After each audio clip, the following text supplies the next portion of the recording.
성경 말씀 우리 함께 보겠습니다.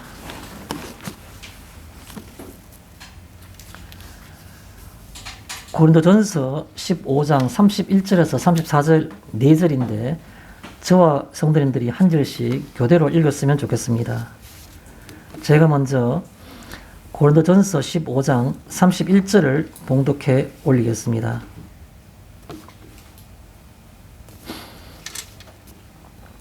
형제들아, 내가 그리스도 예수 우리 주 안에서 가진 바 너희에 대한 나의 자랑을 두고 단언하노니 나는 날마다 죽노라. 내가 사람의 방법으로 예수에서 맹수하도록 싸웠다면 내게 무슨 일이 있으리요. 죽은 자가 다시 살아나지 못한 날은 내일 죽을 테니 보고하시자 하리라. 속지 말라. 악한 동무들은 선한 행실을 더럽히나니 깨어 의를 행하고 죄를 짓지 말라. 하나님을 알지 못하는 자가 있기로 내가 너희를 그렇게 하게 하여 말하라. 아멘. 오늘은 우리가 성경 본문 가운데 31절 본문의 끝부분에 나오는 그 표현 나는 날마다 죽노라 라는 그 말씀을 인용해서 제목은 날마다 죽노라 라는 그런 제목으로 잠시 이 성경 말씀을 살펴보고자 합니다. 저는 이 고린도전서 15장이 우리가 소위 부활장 혹은 소망장이라고 한다고 제가 말씀을 드린 적이 있습니다.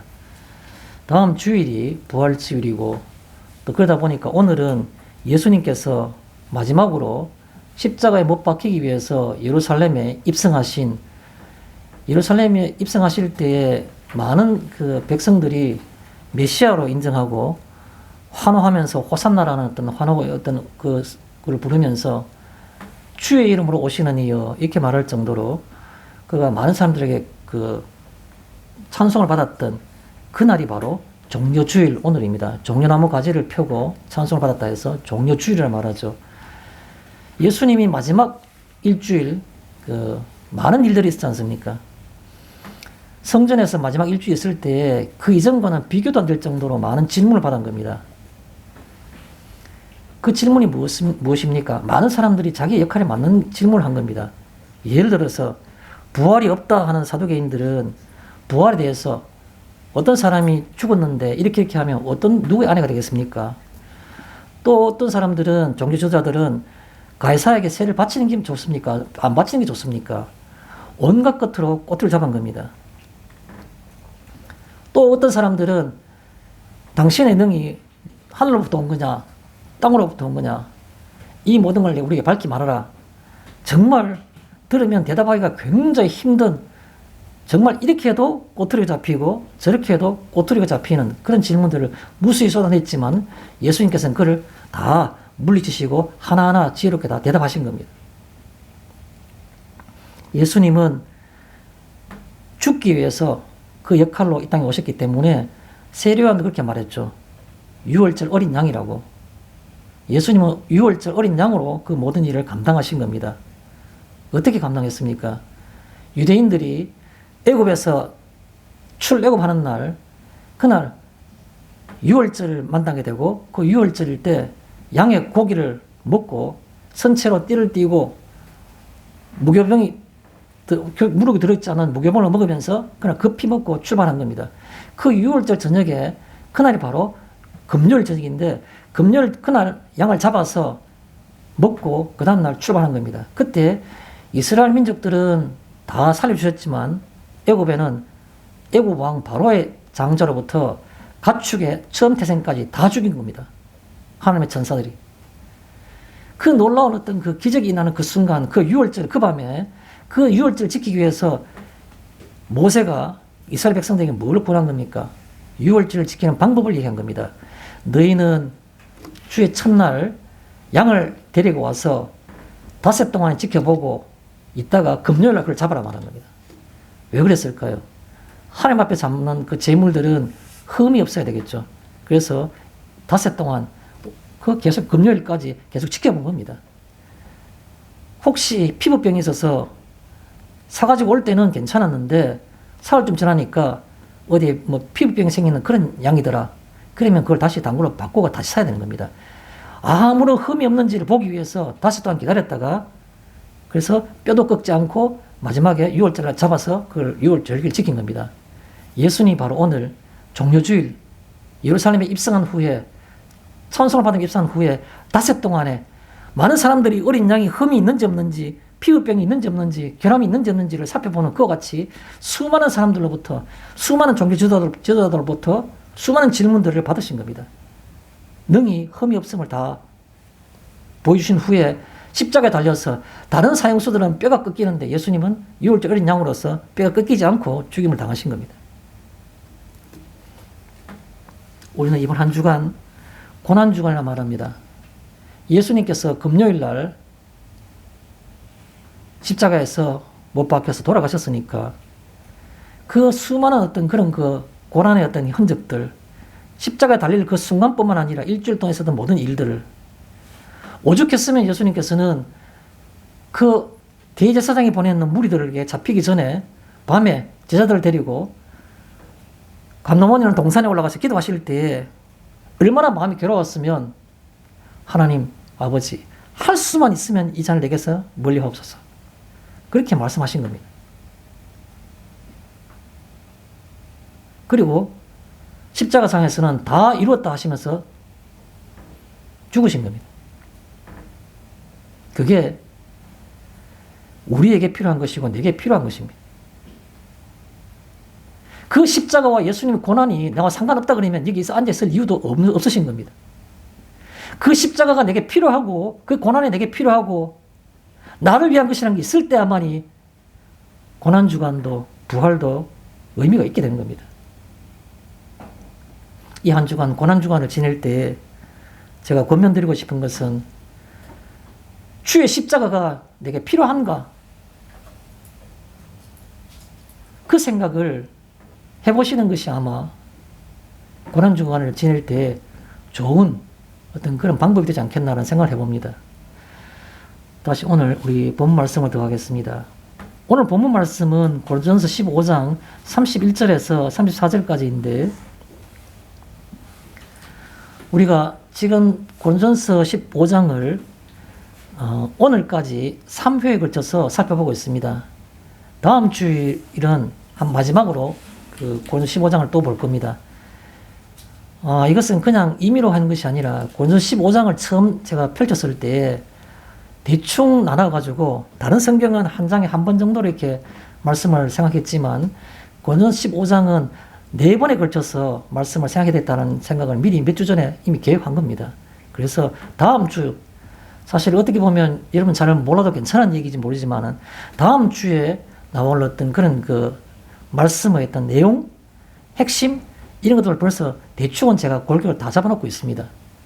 그래서 이게 그냥 여러분에게 아무 생각 없이 순서에 따라서 그냥 오늘 이거 볼까 하고 정하는 것이 아니라는 것을 말씀드리고 싶은 겁니다. 지난주에는 우리가 12절부터 19절까지 우리가 성경을 보았죠. 그러면 거기서부터 모든 성경학자들은 20절부터 어떻게 보면 29절까지는 그냥 중간에 그냥 그 설명한 보충 설명인 것이고 19절부터 막바로 연결되는 것은 30절로 막바로 연결된다 이렇게 보통 보는 겁니다. 그런데 우리가 그곳에 간과하지 못할 내용이 하나 있습니다. 20절에 무슨 내용이 있습니까? 예수는 첫 열매가 되셨다라고 말한 겁니다. 21절에 뭐라고 말하고 있습니까? 한 사람으로부터 죽음이 이 땅에 온 것처럼 한 사람으로부터 또한 부활도 있다고 하는 겁니다. 굉장히 중요한 개념들이죠. 그러나 이 개념들은 이미 우리가 잘 알고 있는 내용들이기 때문에 뭐 우리가 그 정도로 가볍게 현재 지금 우리가 지난주에 봤던 성경 말씀과 오늘 본문사에서는 예수님의 어떤 역할, 예수님이 첫 열매로서 또 그 첫 열매의 개념은 아담 한 사람으로부터 죄가 이 땅에 와서 죽음이 임한 것처럼 예수 한 사람을 통해서 또한 소망과 부활도 있게 되었다는 그 말씀을 얘기하고 있는 겁니다. 논리적으로 아주 정연하게 그렇게 펼치고 있죠. 오늘은 곧바로 31절로 들어오게 된 겁니다. 31절의 내용이 뭡니까? 먼저 오늘 본문을 살피기 전에 저는 제목은 날마다 죽노라라고 말씀을 드렸지만 부제목이라 말할까요? 또 다른 어떤 관점에서 이 오늘 성경 본문을 살펴본다면 저는 이렇게 표현하고 싶습니다. 부활의 현재성이라고 그렇게 표현하고 싶습니다. 그러면 당연히 다음 주에는 부활의 미래성이 나오겠죠.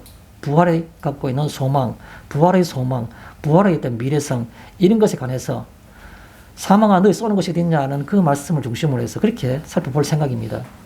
오늘은 부활의 현재성.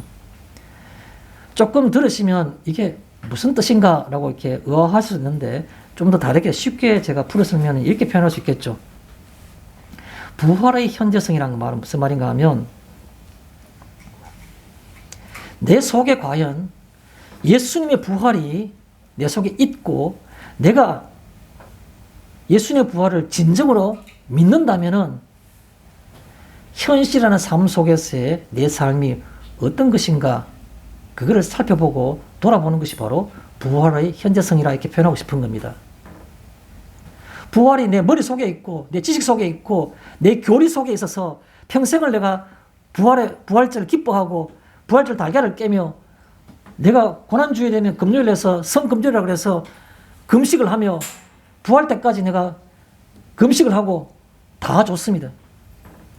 그런데 그 진정한 부활에 대한 믿음, 부활의 신앙이 내 삶 속에 없다면 무슨 의미가 있습니까? 그게 바로 부활의 현재성이라는 겁니다.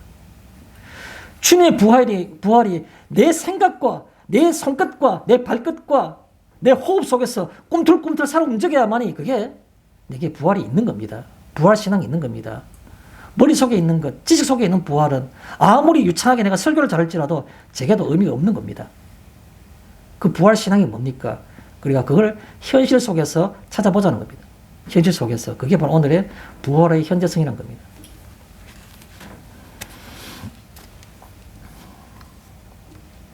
또 하나 표현하고 싶은 것은 오늘 제가 말씀드린 것은 부활의 현재성이라 말하는데 제목이 나는 날마다 죽노라 할 때 날마다 죽노라 그랬으니까 죽음이라는 말이 무엇인가라는 겁니다.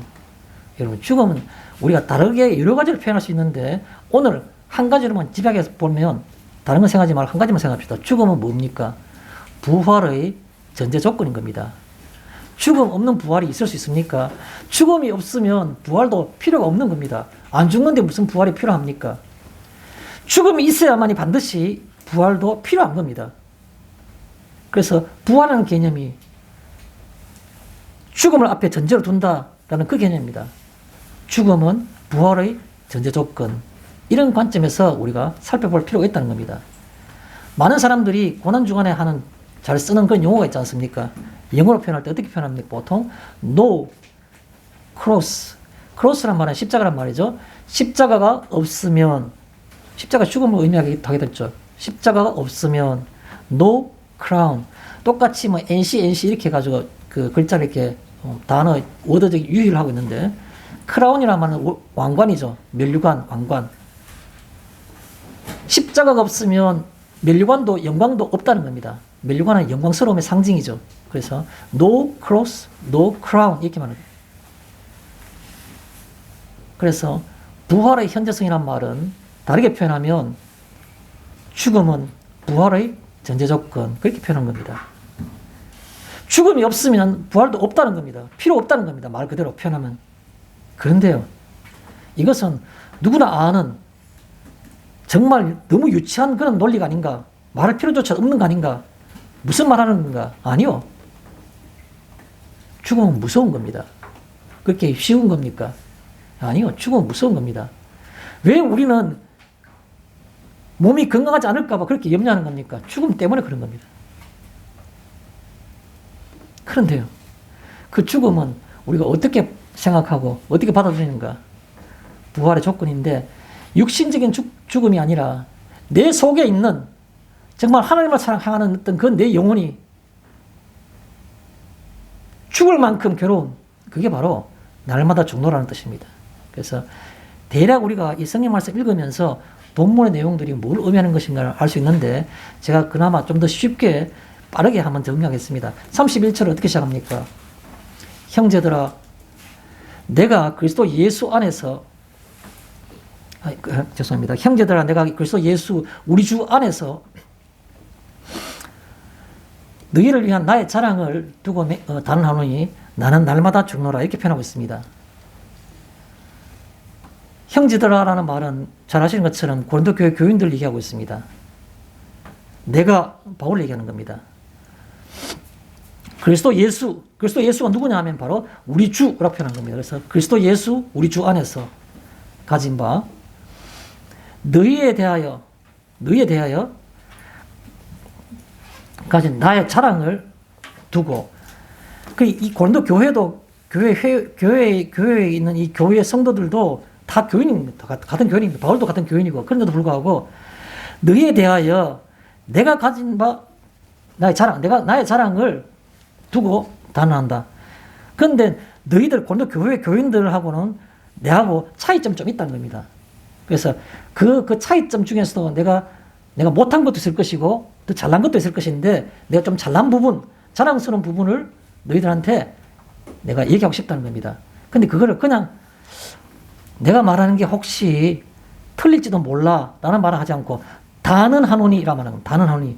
다른 건 모르는데 이거 하나만 하고 확실하게 내가 너희 일반 고린도 교인보다는 내가 이거 훨씬 더 자랑할 만하다. 나의 자랑을 두고 단언한다는 말은 내 자랑이 혹시 내가 틀릴지도 모르니까 그냥 가볍게 들어 이런 말이 아니고, 이거는 1%도 틀릴 수 없는 100% 확실한 건데 단언한다는, 그게 바로 뭐냐 하면 내가 너희들보다 다른 게 바로 뭐냐면 나는 날마다 죽는 게 너희들보다 다르다는 겁니다. 그러면 고린도 교회 교인들은 바울보다는 날마다 죽지 않는단 말이 되겠죠. 제가 부은하지 않더라도 이런 성도님들 다 마음에 와닿는 게 있지 않습니까? 나는 날마다 죽는가. 바울이 우리를 볼 때에도 내가 너희들을 향해서 단언하는데 난 자랑할 만한 게 있는데 그건 바로 내가 너희들보다는 날마다 죽는다는 것이다 라고 우리들에게 얘기할 수 있을 것입니다. 그렇게 들으시면 되는 겁니다. 바울은 우리를 향해서 나는 날마다 죽는다. 이거 하나만큼은 절대로 틀릴 수가 없다는 겁니다. 바울이 그만큼 자신하는 겁니다. 그런 다음에 32절에 뭐라 말합니까? 내가 사람의 방법으로 에베소에서 맹수와 더불어 싸웠다면 내게 무슨 유익이 있으리요? 좀 어등절한 말을 하고 있습니다. 무슨 말이죠? 이 바울이 지금 고린도 교회에게 편지 쓰고 있는 이 고린도 전서와 고린도 이 성경은 바울이 지금 현재 에베소라는 도시에서 편지를 썼는 걸로 모든 성경학자들이 얘기하고 있는 겁니다. 에베소에 있으면서 에베소에서 편지글을 썼는데 현재 있는 그 고린도에 편지를 했는데, 그때 고린도 교회에 편지하기를 내가 뭐라냐면 내가 지금 있는 이 에베소에서 사람의 방법으로 맹수와 더불어 싸웠었더라면 내한테 아무 유익이 없었다라고 말하는 겁니다.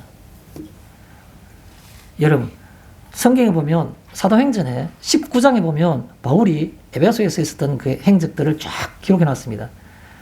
바울이 에베소에 처음 간 게 언제입니까? 바울이 전도여행을 로마를 가는 걸 제외하고 나면 바울의 전도여행은 3차까지 했죠.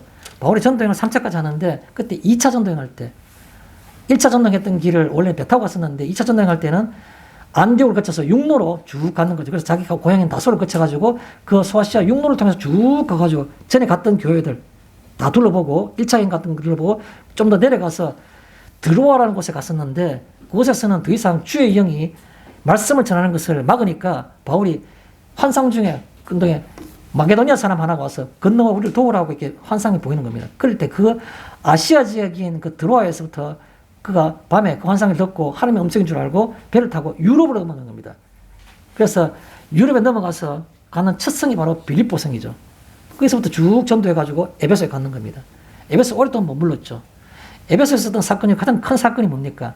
그 에베소에는 우상이 왕성해서 아데미라는 여신상을 만드는 걸로 번성하는 그런 도시였죠. 그러니까 그 아데미 여신 만드는 그 유명한 은세공업자인 데메드리오는 사람이 동료들을 다 불러 모아가지고 충동해가지고 온 무리가 일어나가지고 바울 때문에 우리가 섬기는 아데미 여신이 천박하게 되었고 우리 업이 망하게 되었다고, 이건 가만두면 안 된다고 난리를 치면서 경기장으로 바울을 데리고 잡아가고 싶었는데 마침 바울이 자리를 피하니까 그들만 무리가 뛰어서 막 큰 성 아데미에 그러면서 에베소 사람들이 막 온갖 소동을 부리니까 나중에 서기장이 와서 여러분들이 이렇게 말하는 것은 불법이다. 재판할 날이 있고 청구할 날이 있으니까 그때 하라고 안동시켜서 했던 그 유명한, 그러고 난 다음에 그 일 때문에 목숨을 위협을 받아서 바울이 그것을 떠나는 그 유명한 사건이 바로 사도행전 19장에 나오는 에베소에서의 데메드리오 사건이죠. 그 사건인데, 근데 여기에 바울이 맹수와 더불어 싸웠더라면 이라 말하는데 성경의 사도행전이든지 다른 어떤 복음서신 가운데서도 바울이 맹수와 목숨을 걸고 싸운 적이 아무도 없습니다. 이 말의 표현은, 일반적인 표현은 기독교인들이 초창기에 잡혀가지고 사자나 그런 어떤 맹수에 밥이 돼가지고 싸워가지고 몸이 다 뜯겨 죽는 걸 경기장에서 많은 사람들 보고 막 즐겼는데, 그때 어떻게 해서 유일하게 이겨가 살아나오면 풀어준 겁니다. 기독교인들 죽일 때 처형하는 방법 중에 하나가 짐승과 맹수와 싸우겠는데, 바울은 그렇게 한 적이 없습니다. 여러 가지 우리가 고정을 해보더라도 바울은 잘 아시는 것처럼 로마 시민권을 갖고 있죠. 로마 시민권 간 사람들은 십자가에 달거나 사자밥이 되거나 이런 극형은 처하지 않은 겁니다. 그런 대상이 아닌 겁니다. 또 성경 기록상에도 그렇게 나오질 않는 겁니다. 또 에베소에서 사건은 데메드리오 사건 이외에는 기록할 만한 사건이 없습니다. 그러다 보니까 이 말이 직설적으로 문자적으로 맹수와 싸웠다는 말이 아니고, 맹수와 같이 마치 바울이 표현한 악한 마귀가, 사탄이 우는 사자와 같이 산길 찾아다닌다는 것처럼, 그만큼 믿지 않는 사람들이, 세상 사람들의 공격, 그걸 가리켜서 맹수라고 그렇게 표현하는 것이 맞지 않나라는 많은 성경학자들의 대부분의 의견들입니다. 그래서 어쨌든 간에 내게 무슨 유익이 있으리요라는 말은 무슨 말입니까? 내가 만약에 세상 사람들이 맹수처럼 덤비되는 똑같은 방법으로 똑같이 대했더라면 내가 도대체 무슨 유익이 있겠느냐? 내가 무슨 크리스찬이냐? 내가 무슨 하나님의 백성이냐? 그걸 얘기하고 있는 겁니다. 그러고 난 다음에 한 번 더 나가지고 뭐라고 말합니까? 죽은 자가 다시 살아나지 못한다면, 그래서 다시 말해서 부활이 없다면이겠죠. 죽은 자가 다시 살아나지 못한다면 내일 죽을 터이니, 내일 죽을 거니까, 죽으면 눈앞에 다 있지 않습니까? 그러니까 먹고 마시자 하리라. 상식으로 생각해 보더라도 부활이 없으면 먹고 마시는 게 최고지. 내 본능대로 살아가는 건, 내 어떤 욕구대로 살아가는 것이 최고지. 이 세상에 다른 게 뭐가 있느냐는 겁니다. 그런 다음에 아주 단정적으로 말하고 있습니다. 속지 말라는 겁니다. 악한 동무는 주변에 있는 사람들 얘기하겠죠. 악한 동무는 선한 행실을 더럽히나니. 33절입니다. 악한 동무들은 선한 행실을 더럽히나니. 선한 행실이 뭡니까? 그래도 사람의 방식으로 살지 않고 하나님의 백성으로 하나님의 뜻을 따라 하나님의 통치를 따라서 사는 사람들이 살고자 할 때 그 주변에 있는 사람들은 가만히 있지 않는다는 겁니다. 자꾸 깨는 거죠. 그렇게 하지 말라고. 이게 아니라고. 네가 뭘 잘못 믿고 있다고. 다른 교인들 다 봐라. 다들 그렇게 하고 있다고. 그래서 자꾸 깨는 겁니다. 그래서 뭘 가리는 겁니까? 선한 행실을 더럽히는 겁니다. 그냥 하나님의 백성으로 살아가려는 것들, 사람의 방법으로 살지 않으려고 하는 그런 것들을 왜곡시킨다는 거죠. 마지막 3, 4절에 뭐라고 말하고 있습니까? 깨어 의를 행하고 죄를 짓지 말라. 깨어란 말은 무슨 말입니까? 깨어란 말은 자칫 잘못하면 대부분의 사람들은 가만히 있으면 잠들 수밖에 없다. 사람이 많으면 마음이 부담이 없습니다. 그 속에 묻혀 있으면. 대중 속에 있는 나는 마음이 편할 수밖에 없어요. 다른 모든 사람들이 다 그렇게 하고 있으니까 마음이 편할 수밖에 없어요. 그래서 깨어있기가 힘든 겁니다. 깨어있다는 말은 무슨 말입니까? 다른 대부분의 사람과는 다른 그런 뜻입니다. 다른 대중과는 다른 의를 행하고, 의를 행한다는 그 말들은 나중에 본문 가운데 다시 말씀을 드리겠습니다. 죄를 짓지 말라. 그 다음에 아주 이거 무슨 상관이 있는가 하는 말이 갑자기 좀 약간은 보면 엉뚱해 보이는 그런 표현을 바울이 하고 있습니다. 하나님을 모르는 자가 있기로, 고린도 교회에 내가 보니까 하나님을 섬긴다고 예수님을 믿는다고 말하는데 하나님을 모르는 자가 있기 때문에 그 뜻입니다. 있기 때문에 내가 너희를 부끄럽게 하기 위해 말하노라. 내가 지금 내한테 이 편지를 지금 이 부분을 쓰고 있는 건 바로 뭐냐니까, 쓰고 있는 것은 바로 너희를 부끄럽게 하기 위해서. 부끄러운 이유가 뭐겠습니까? 하나님 모르고 있다는 걸 모르고 있으니까 내가 너한테 하나님이 없어. 너는 예수를 잘못 믿고 있는 거야. 하나님을 모르는 자가 있기로 내가 너희를 부끄럽게 하기 위해서 말하노라. 이렇게 표현한 겁니다. 여러분, 오늘 이 성경 말씀은 우리가 성경을 읽고 생각하는 것은, 바울이 그런 말 하셨구나. 그런 개념인가요? 하나님이 우리에게 오늘 이 말씀을 왜 하시는가? 라는 생각을 하셔야 되는 겁니다. 하나님을 모르는 자가 있기로. 저는 모든 교인들이 여기 앉은 모든 교인들이, 하나님께 속한 모든 권속들이 다 하나님을 아는 자가 되기를 원합니다. 저를 포함해서. 모르는 자가 없기를 바라는 겁니다. 무엇이 모르는 것입니까? 무엇이 하나님을 아는 겁니까? 조금 이따 설명 다시 드릴게요. 그럼 우리가 서론을 대충 정리를 했으니까 마지막에 제가 서론을 항상 끝마칠 때 질문 하나 드리죠. 오늘도 질문을 드리겠습니다. 여러분 성도님들, 교회가 무엇입니까? 교회. 주보 뒤에 잘 써있습니다. 하나교회는 하나님 나라 교회의 의미이며 쭉쭉 써놨습니다. 그런데요, 제가 써놓은 이 정리 중에서 마지막 부분은 뭡니까? 교회는 건물이 아니고 사람이란 거죠. 그죠? 그래서 하나님 나라 백성들의 모임입니다라고 써놨지 않습니까? 이 표현은 제가 이 축을 만드는 순간부터 뭐 여러 해 전부터 계속 써왔던 것들입니다. 그런데 하나님 나라란 것은 하나 교회는 하나님 나라 모임, 백성들의 모임이라고 그랬죠. 그런데 백성들의 모임인데 앞에 이러이러한 것들 우리가 구원의 기쁨을 나누고 어떻게 뭐 세상을 위해 전도하고 뭐 다 했는데 마지막에 있는 그 마지막 수식어가 뭡니까? 사랑을 실천하는, 그렇게 표현하고 있죠. 제가 오늘 주고 바꾼 거 아닙니다. 지난주 똑같이 되어 있습니다. 사랑을 실천하는 그런 하나님 나라 백성들을 말했습니다. 교회가 뭡니까? 사랑을 실천하는 그런 곳입니다. 그런 사람들, 백성들의 모임인 겁니다.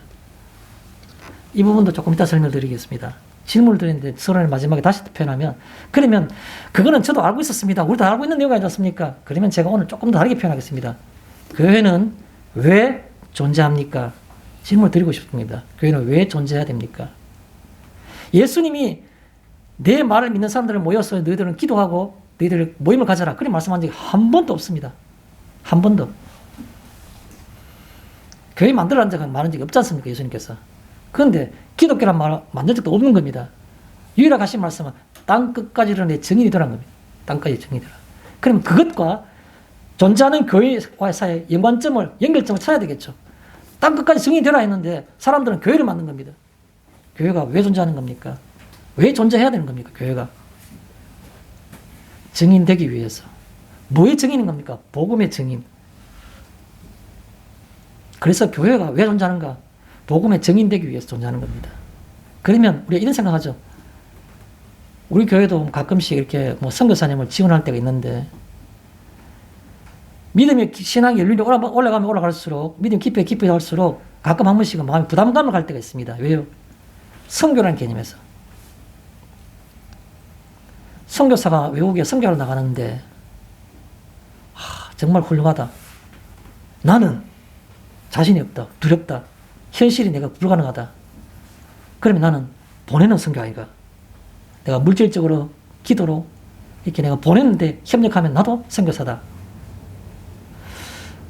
대부분의 교회에서 그렇게 생각하시니까 저도 그 부분에 대해서는 일부 인정해드리겠습니다. 일부.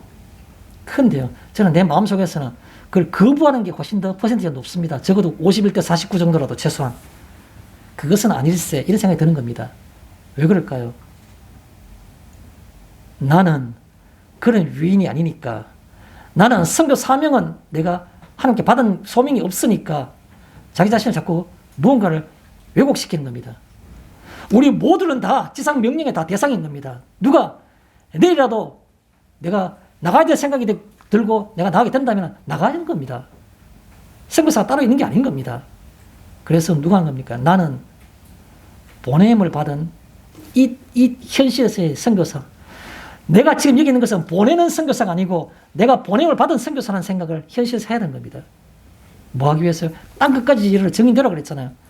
그러다 보니까 모이는 겁니다, 이게. 땅까지 증인되기 위해서 모이는 사람들이 바로 교회가 된 겁니다. 교회가 왜 존재하는 건가요?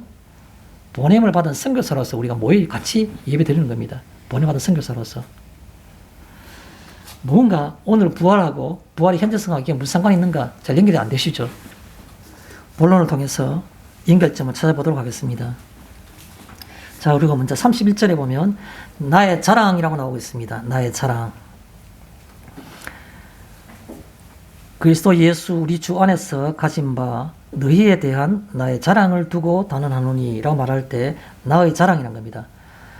아니, 바울과 같이 그런 그 믿음이 깊고 신앙이 있는 사람이 자랑할 게 뭐가 있겠습니까? 자기의 약함, 자기의 부족함, 이런 것밖에는 자랑할 게 별로 없지 않습니까? 그런데 대충 바울 서신을 통해서 이렇게 보면 바울이 자기가 굉장히 그 연약하다는 부분을 자랑한다는 그런 걸 빼고 난 다음에 크게 말해서 뭐 긍정적인 부분에 자랑하는 부분들은 몇 군데 나오지 않습니다. 근데 그 중에 한 군데가 이게 나오는 겁니다. 나는 자랑한다고. 약함을 자랑하는 게 아니고 자기가 장점을 자랑한다는 겁니다. 대부분 단점을 어필하면서 자랑한다 이렇게 표현했는데 여기서는 몇 안 되는 그 중에서 장점을 자랑하는 것 중에 하나인 겁니다. 근데 그 나의 자랑이라 말했으니까 거기서 성경대로 한번 표현해 보겠습니다. 근데 일반적인 자랑입니까? 아니요. 너희에 대한이라고 표현하고 있습니다. 너희에 대한. 너희에 대한이란 말은 무슨 말입니까? 너희한테 없으니까 그 말하는 겁니다. 바울 자신의 어떤 장점을 드러내고 싶어 하는 겁니까? 아니요. 고린도 교회에게 없음을 그걸 지적하고 권면하고 책망하는 겁니다. 없다는 걸 얘기하기 위해서 자랑한다고 말하는 겁니다. 얼마나 부담스러웠을까요? 내가 자랑한다는 말 하기가. 그런데 너무너무 있어야 될 부분이 없으니까 그게 필수적인 요소가 없으니까 그게 바울이 그렇게 말한 겁니다. 그것도 강하게 강조해서 단언한다. 확실하게 말한다. 단언한다. 그렇게 표현한 겁니다. 자랑한다는 말을 우리 볼 때 너희에 대한 이런 말도 주목해 볼 필요가 있다는 겁니다. 너희에 대한. 내게는 우리에게는 바울이 단언한다 말할 때 그 나는 대상에서 벗어날 수 있는가라는 말. 또요. 단언하노니라는 말은 뭡니까? 흔들림 없는 권유로 흔들림 없는 강조를 그 뜻인 겁니다. 단언한다.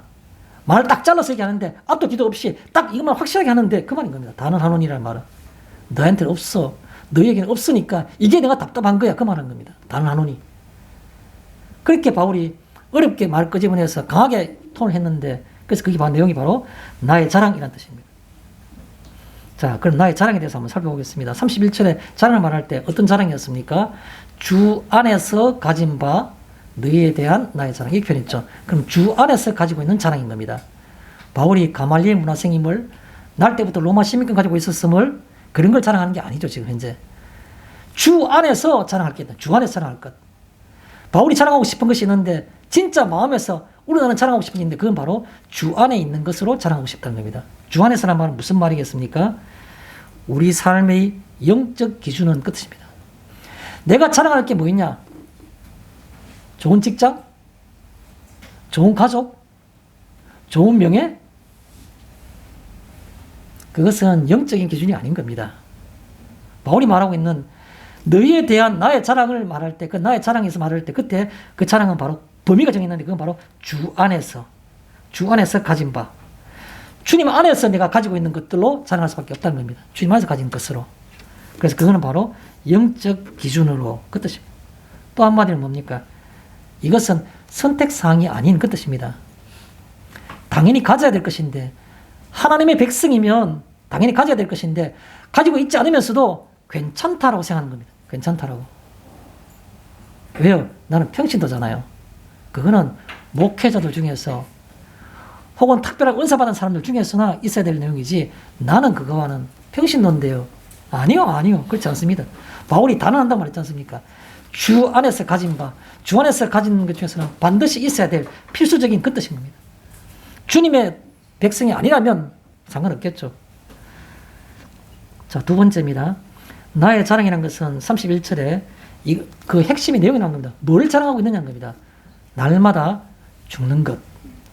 날마다 죽노라라는 그 날마다의 죽음. 그거를 바울은 자랑하고 있는 겁니다. 제가 조금 전에 서론을 말씀드렸지만 날마다 죽노라 말할 때 죽는다는 개념이 바로 뭡니까? 죽을 것만 같은 고통이 그 뜻입니다. 죽을 것만 같은 고통이 왜 우리에게 있습니까?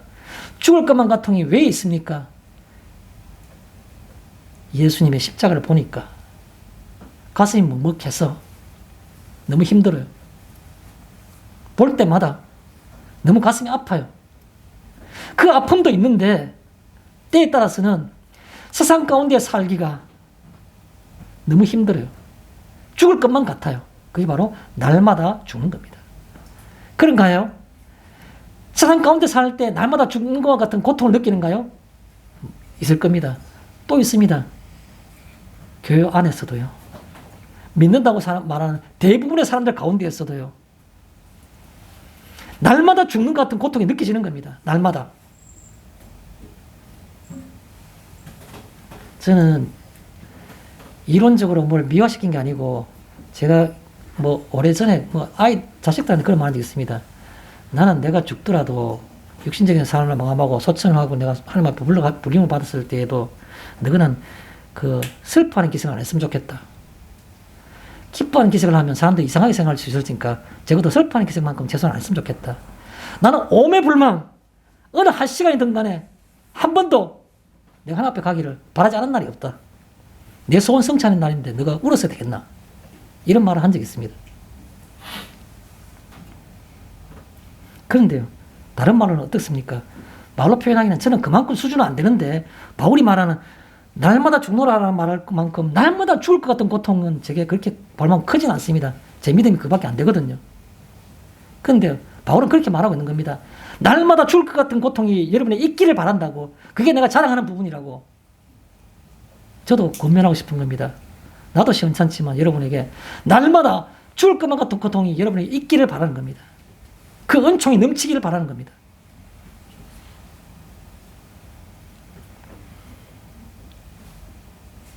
또 날마다 죽노라 말할 때 왜 이게 자랑이 되는 겁니까? 부활이 있기 때문에. 부활이 있기 때문에. 70평생, 80평생, 요즘 오래 장수하시는 분은 100세까지 하시는데 백수를 하시더라도 그 시간들이 삶의 현재의 시간들이 의미가 없으면 무슨 뜻이 있습니까? 부활이 있으면 백수 시대가 눈 깜빡 사이에 지나가는 겁니다. 아침 안개와 같이 금방 사라지는 것이 인생인 겁니다. 그래서 부활이 있기에 내가 그 날마다 고통스러운 그 죽음을 자랑스럽게 권면하고 있는 겁니다. 또요, 두 번째 큰 제목으로 32절에 보면 내가 사람의 방법으로 에베소에서 맹수와 더불어 싸웠더라면 내게 무슨 유익이 있으리요? 라고 표현하고 있습니다. 사람의 방법으로. 저는 다른 얘기 둘러서 얘기하고 싶은 생각 없습니다. 직설적이고 노골적으로 저는 권면을 드리고 싶은 겁니다. 여러 성도님들, 사람의 방법으로 사시지 마십시오. 저 또한 마찬가지입니다. 저도 그냥 생각이 없으면 그렇게 살아가는 겁니다. 제가 다르다고 말씀드린 것이 절대로 아닌 겁니다.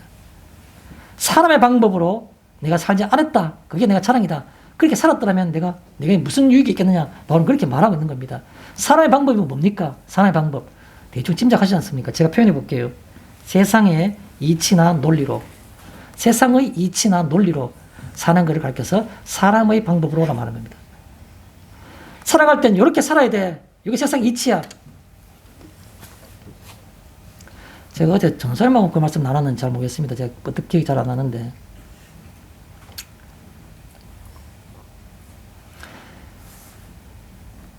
제가 며칠 전에 교회에서 좀 뜻하지 못하게 갑자기 일을 겪어서 좀 노력적으로 봉사를 좀 했다라는 얘기를 그냥 편하게 웃으면서 얘기했는데, 다른 교인들 중에서는 그것이 내 입장하고 다르게, 제 입장하고 다르게 조금 불편했을 수도 있다는 생각을 해봅니다.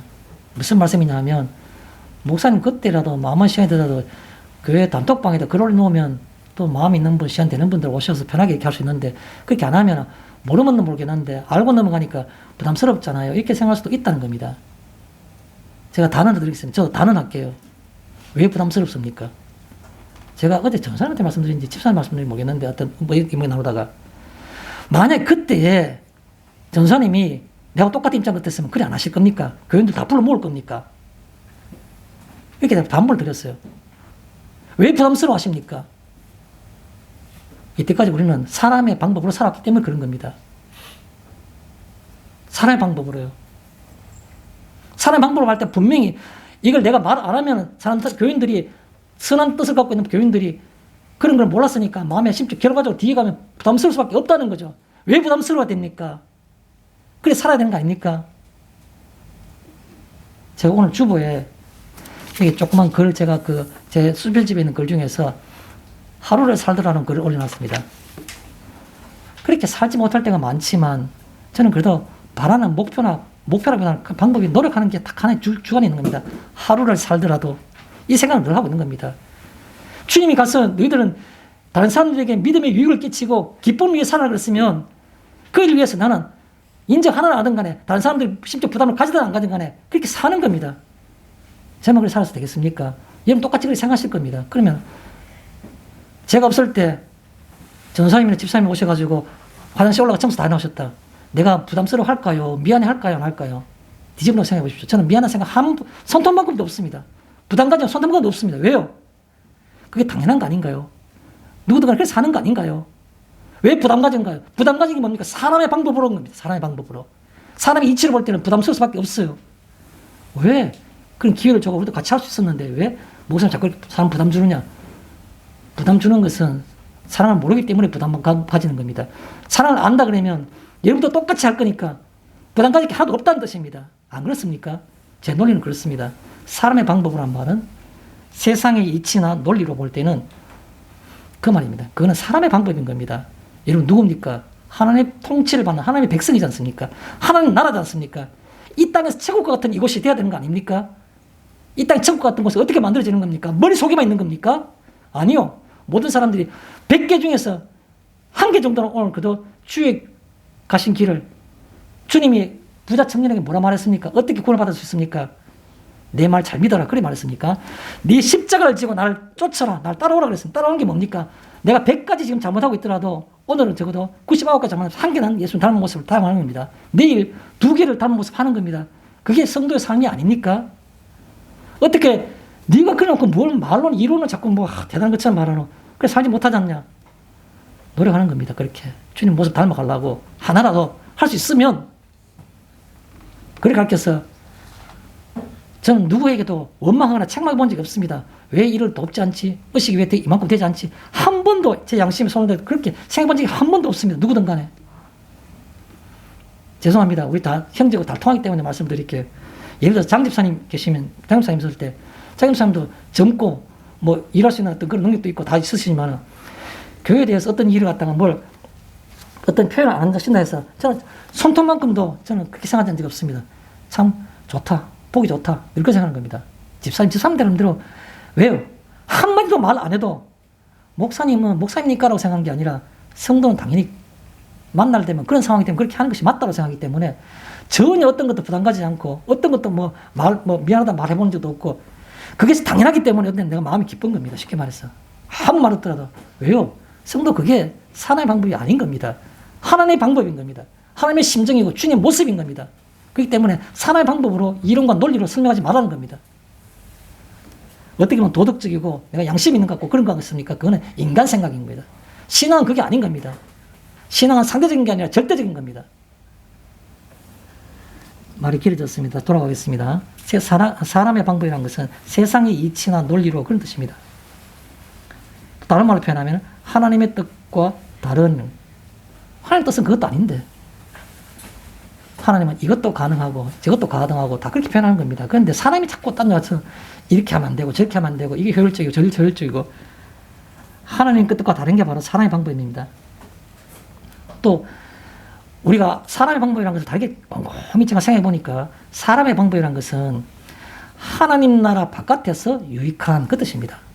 하나님 나라 바깥에서는 굉장히 유용한 도구입니다. 그게 삶의 방법이고 이치인 겁니다. 그렇게 살아야 돼요. 당연히. 하나님 나라만 아니면은 그렇게 사는 것이 당연히 맞는 겁니다.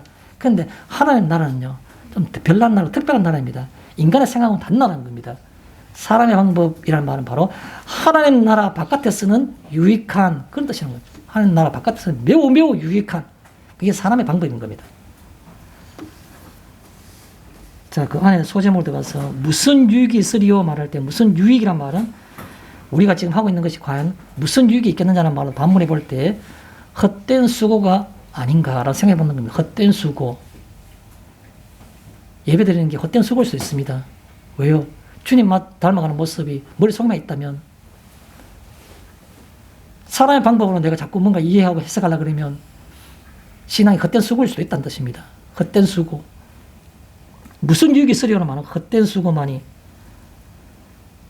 또 다른 말로 표현하면 무슨 유익이 있으려고 하는 말. 유익이 세상적으로 볼 때 분명히 유익이 있는데 무슨 유익이라고 이렇게 부정적으로 표현하는 것은 하나님 나라와 무관한 그 뜻입니다. 하나님 나라와 무관한. 나는 하나님 나라에 유익되기를 위해서 내가 신앙생활하고 있는데 하나님 나라에서 무관한 일을 하면서 내가 그걸 신앙적으로 유익하다고 생각하는 겁니다. 잘못된 겁니다. 그 다음에 32절에 내일 죽을 터이니 먹고 마시자 하리라 할 때 먹고 마시자 하면 먹고 마시는 이유가 뭡니까? 죽음이 있기 때문에 죽음을 의식하기 때문에 성도의 죽음은 죽음에 대한 어떤 공포가 아니고 죽기까지 내가 하나님 법대로 살겠다는 것이 바로 죽음과 관련되는 용어이지, 육신적인 생명과 관련된 죽음이라는 것은 성도에게 크게 큰 문제가 안 되는 겁니다. 성도에게 육신적인 죽음이 그렇게 두려우면 그거는 사망아 너의 쏘는 것이 되냐고 바울이 그렇게 사망을 비웃겠습니까? 먹고 마시자는 말은 죽음 때문에 죽음을 의식하니까 그런 말이 되는 겁니다. 한마디만 더 붙이고 싶으면 인본의 인간이 중심인 겁니다. 내가 뭐라고 성경 구절을 아무리 많이 내가 뭘 얘기한다 하더라도 내 중심에서 내가 내 자존심, 내 견해, 내 생각, 내 것들이 신앙이 아닌 것들로 계속해서 가득 차 있다면 그건 먹고 마시는 본능적인 건 뭐가 다르냐는 생각입니다. 만약 세 번째로 33절에 처음 시작하는 것이 속지 말라라고 나오고 있습니다. 속지 말라. 근데 속이는 사람들은 누굽니까? 악한 동무들인 겁니다. 악한 동무들. 악한 동무가 누굽니까? 제가 몇 가지 나열해 보겠습니다. 거짓된 영입니다. 성경에도 보면 여러 군데에서 거짓된 영들이 마치 진리인 것처럼 사람들을 미혹하는 경우가 얼마나 많습니까? 나는 믿음대로 살겠다고, 하나님 뜻대로 살겠다고 그렇게 생각하는 사람일수록 슬쩍 찾아와서 이것이 믿음이라고 했는데 사실은 그게 믿음이 아니고 하나님 뜻과 상관없는, 내가 생각할 때 믿음처럼 보이는 그럴싸한 그런 부분들이 많다는 겁니다. 그게 바로 속지 말라 할 때 악한 동무들은 거짓된 영들, 그 다음에 세상 사람들. 세상 사람들은 소망이 있기 때문에 자기가 똑같기를 바라는 겁니다. 그게 바로 악한 동무들인 겁니다. 또 악한 동무들은 세상적인 가치입니다. 세상적인 가치. 내가 뭐가 없으면 허전하고, 뭐가 없으면 힘이 빠지고, 뭐가 없으면, 심지어 어떤 사람은 자식이 우상인 겁니다. 그 자식 잘됨이 자기 모든 힘의 원천이고 자기가 살아갈 수 있는 삶의 인생의 버팀목인 겁니다. 그거는 자식이 그들에게 우상이기 때문에 그런 겁니다. 자식조차도 하나님께서 아시겠지 라고 생각한다 그러면 놓아주는 그런 부분들이 그게 바른 신앙이라는 생각을 해보기도 합니다. 그래서 여기에 악한 동무들이라는 것은 거짓된 영이나 세상 사람들, 세상적인 가치 뭐 그런 것들이고, 또 어떻게 보면 그것들이 자기를 붙들고 있는 어떤 그 우상들이 될 수 있다는 거죠.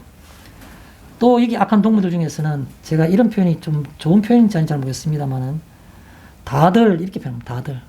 세상에 있는 악한 동무들이 누굽니까? 다들 이렇게 생각합니다. 그런 개념. 한국 교회를 봐라. 다들 이렇지 않니? 또 같은 개념이 나오는, 괜찮겠지. 왜요?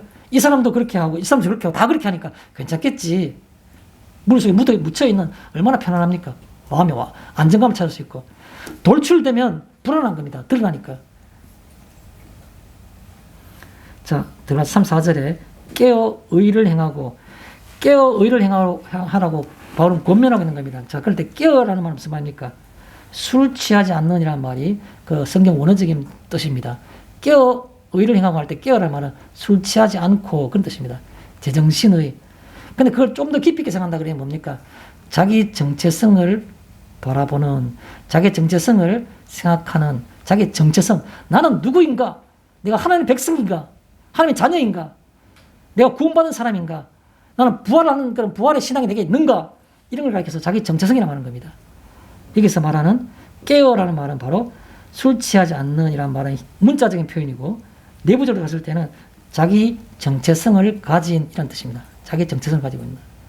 오늘도 아침에 내가 누구인가? 오늘도 밤에 잠자리 들기 전에 나는 누구인가? 자기 정체성을 생각하는 겁니다. 그게 신앙에 바로 설 수 있는 근거와 방법이 될 수 있는 겁니다. 자기 정체성을 생각하는, 가진. 자, 그 다음에 의를 행하고 할 때 의가 뭡니까? 이건 잘 아시는 건데 조금 어려운 걸 표현할 때, 우리가 지난번 그 사도행전이나 특히 로마서에 갔을 때 제가 디카요 슈이네 그래가지고 의에 대해서 말씀 많이 드렸죠. 의가 뭡니까? 하나님의 신실하심, 하나님의 미쁘심. 하나님은 인간과의 사이에서 죄를 지으면 죽을 수밖에 없는데 그것조차도 그 약속을 지키기 위해서 자기가 스스로 사람의 모습으로 오셔가지고 죽어주신 겁니다. 그것을 가리켜서 하나님 사랑의 신실하심, 미쁘심이란 말은 그걸 알게 해서 우리는 의란 말입니다. 성경적인 의는 바로 하나님의 미쁘심. 또 인간의 입장에서의 그 의는 뭡니까? 인간이 가질 수 있는 의가 뭐죠? 믿음이 없이는 기쁘시기 못하나니. 믿음으로 의롭게 된다고. 그래서 사람의 입장에서의 의라는 것은 바로 그 사랑을 믿는 믿음이 바로 의가 되는 겁니다. 하나님이 이루어놓으셨던 그 신실하심, 그 미쁘심, 자기 대신 인간의 잘못까지도 몫을 짊어지고 죽어주셨던 그 약속을 지키고자 하는 그 하나님의 신실하심, 그걸 우리는 성경에서 의라고 말하는데, 인간의 입장에서 의는 그 사랑을 믿는 믿음이 바로 의가 되는 겁니다. 그 사랑을 내가 믿는 것. 그래서 깨어 의를 행하고라는 말씀하니까 자기 정체성을 가지고, 그래서 또 하나님의 신실하심을 내가 믿는 그 말이 바로 그 뜻이 되는 겁니다. 깨어 의를 행하고라. 마지막으로 하나님을 알지 못하는, 제가 이거는 너무 성경 같고 여러분을 윽박지른다고 생각할 수 있지만, 저는 거기에 대해서 성경이 있는 대로 얘기합시다. 뭐 우스운 얘기로, 옛날에 어떤 사람들이 어느 목사님 찾아오셔가지고 하시는 말씀이, 사람은 흙으로 하나님께 창조하셨는데 동물들은 뭐로 창조하셨습니까? 사람은 만물의 영장이고 만물 다스리고 충만하라고 했으니까 사람과는 다를 거 아닙니까? 성경 어디 한번 봅시다. 창세기 보니까 흙으로 짐승을 빚어서 나오신 거예요. 성경에 이렇게 되어 있지 않습니까? 짐승들도 역시 흙으로 만드셨습니다. 목사님이 말씀하신 겁니다. 무슨 말을 제가 하려고 하는 겁니까? 하나님을 모르는 자가, 성경 어디에 있습니까? 요한 1서 4장 8절에, 요한 1서 4장 8절에 이런 말이 있습니다. 사랑하지 아니하는 자는 하나님을 모르나니 이는 하나님은 사랑이심이라 라고 표현하고 있는 겁니다. 요한 1서 4장 8절에 사랑하지 아니하는 자는 하나님을 모르나니, 알지 못하나니, 그것도 정확히 알지 못하는 말 맞겠죠. 사랑하지 아니하는 자는 하나님을 알지 못하나니 이는 하나님은 사랑이심이라. 그렇게 나와 있는 겁니다. 내가 부인하고 싶어도 성경에 나와 있는 겁니다. 하나님을 알지 못하는 이 표현이 고절해 있는 겁니다. 하나님을 알지 못하는, 뭐 하는 사람은요? 사랑하지 아니하는 자. 비슷한 얘기 하나 할게요. 마태복음 22장 37절, 38절, 39절, 40절. 마태복음 22장 36절에서 40절까지 무슨 얘기가 나옵니까? 어느 한 율법사가 와서 예수님께 어려운 질문을 드린 겁니다. 이 율법 가운데 가장 큰 계명이 무엇입니까? 라고 물은 겁니다. 그때 37절에 예수님께서 뭐라고 말씀하셨습니까? 예수께서 이르시되 내 마음을 다하고 목숨을 다하고 뜻을 다하여 주 너의 하나님을 사랑하라 하셨으니 이것이 크고 첫째 되는 계명이요. 또 둘째는 그와 같으니, 둘째는 조금 못한 게 아니고 똑같은 가치로서 또 그와 같으니 라고 말한 다음에 내 이웃을 내 자신과 같이 사랑하라 하셨으니 이 두 계명은 온 율법과 선지자의 강령이니라 이렇게 표현한 겁니다. 여러분 잘 아시는 말씀이지 않습니까? 사람이 하나님 앞에 지켜야 될 가장 큰 본분, 가장 큰 핵심이 뭡니까? 그게 바로 가장 큰 계명인 겁니다. 두 가지다. 하나님을 내 모든 걸 향해서 다 그를 사랑하고 똑같은 크기와 똑같은 깊이와 똑같은 강도로 내 이웃을 내 자신과 같이, 너 자신과 같이 사랑하라는 겁니다. 내 이웃이 이것을 정말 좋아할 것 같아. 그럼 내가 좋아하는 겁니다. 그게 선지자의 강령 온 율법이란 말인 겁니다. 비슷한 얘기 할게요. 지금은 소천하셨지만 여러분 혹시 아시는 분인지 모르겠습니다. 강원도의 하산빌이라는 곳에 예수원이라는 수도원이 있었습니다. 공동체라는 곳에. 그게 원장이, 지금은 그 아들이 그걸 대여서 하고 있는데 그 원장이 바로 아츠토리 성공의 신부입니다.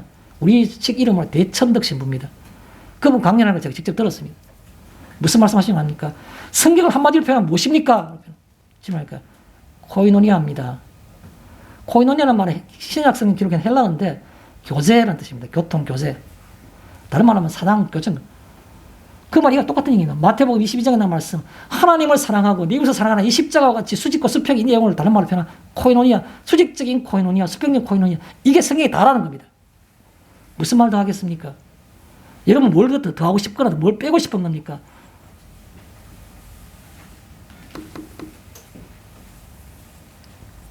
성경이 그렇게 말씀하고 있는 겁니다.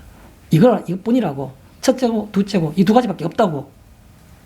뭘 더 붙이고 싶은가, 뭘 더 변명하고 싶으신가, 제가 제 자신에게 묻고 있는 겁니다. 그렇게 못 살기 때문에 그렇게 하는 겁니다. 저는 제 자신에게 그렇게 살고 싶은 겁니다. 너 정말 성장하는데 무슨 그렇게 잘난 척 하느냐? 성장 아니죠. 그렇죠. 오늘 한 개라도 바꾸고 싶은 겁니다. 오늘 한 개라도. 주님 모습 100개, 1000개 중에서 하나라도 닮아가고 싶은 겁니다. 실험해보고 싶고, 적용해보고 싶은 겁니다. 이런 성도는 마찬가지로 생각하는 겁니다. 하나님을 알지 못하는 말은 성경에 그렇게 나와 있습니다. 부담스럽더라도 사랑하지 아니하는 자는 하나님을 알지 못하나니. 사랑하지 않으면 하나님을 알지 못한다고 말하는 겁니다. 또요, 하나님을 알지 못하느냐 말은 무슨 말입니까? 하나님 나라의 백성이 아니냐는 겁니다. 하나님은 사랑이신데 하나님의 백성을 삼으셨는데 내가 십자가도 알고 고통도 알고 예수의 대속함도 다 아는데 근데 내 마음속에서는 감동했고 맹성맹성해요.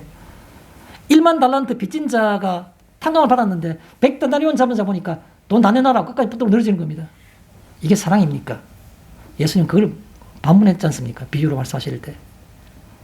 여기에 하나님을 알지 못하느냐는 말은 내가 1만 달란트 탕감 받은 것을 내가 평생을 기억하는 겁니다. 평생을 기억하는 것. 그게 바로 하나님을 아는 겁니다. 결론을 내리겠습니다. 말을 정리하겠습니다. 제가 성경 한 군데를 인용하면서 말씀을 정리하고자 합니다. 요한복음 11장에 관한 내용입니다. 한 절만 얘기한 것이 전체적인 예를 말씀드릴게요. 요한복음 11장에 보면 중요한 사건이 하나 나옵니다. 예수님이 굉장히 가까이 지냈던 가정, 소위 말해서 베다니아에 있는 나사로 가정입니다. 나사로 그 여동생인 마르다와 마리아가 있는 그 가정이죠. 요한복음 11장에 보면 나사로가 큰 제 오빠인데 나사로가 병이 들었다는 말을 듣게 되었어요. 예수님 그 말씀을 듣고 이틀이나 더 요하다가 그들이 유대로 가자 해서 나사로 집이 있는 예루살렘 근처에 있는 베다니라는 마을로 가기 위해서 아마 생각건데 유다 지방이 아니고 유다 지방으로 가자라고 말한 것을 볼 때 아마 갈릴리든지 다른 지방인 것 같아요. 내려갈 때 며칠이 걸린 겁니다.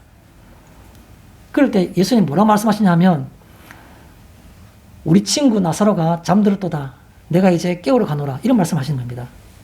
가신 도중에 며칠 지난 도중에. 그러니까 제자들이 듣고 주여 잠들었으면 이제 병이 낫겠나이다. 잠들었다는 말은 고통이 없으니까 이제 병이 잘 나는 징조 중에 하나죠. 그러니까 예수님께서 분명하게 하시기 위해서 나사로가 죽었느니라 이렇게 말씀하신 겁니다. 그런 다음에 며칠 지난 다음에 그 동네에 베다니 동네에 다다른 겁니다. 그러니까 동네 어귀에 그 언니인 마르다가 막 다른 절에서 나와서 예수님 붙들고 인사를 하는 겁니다. 주께서 여기 계셨으면 내 오라버니가 죽지 않았겠나이다. 그렇게 표현한 겁니다. 예수님이 들으시고 나사로가 살아나리라 이렇게 말씀하신 겁니다. 마르다가 또 뭐라 말합니까? 주여 마지막 날 부활할 때 내가 살아날 줄을 아나이다. 지식적으로 알고 있다 말한 겁니다. 마르다가 그렇게 말하니까 예수님 뭐라고 말씀하셨습니까? 그때 유명한 말씀을 하시는 겁니다.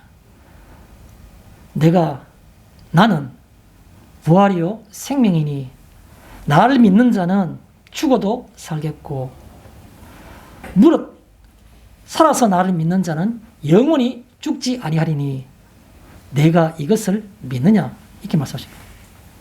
마르다가 뭐라고 대답했을까요?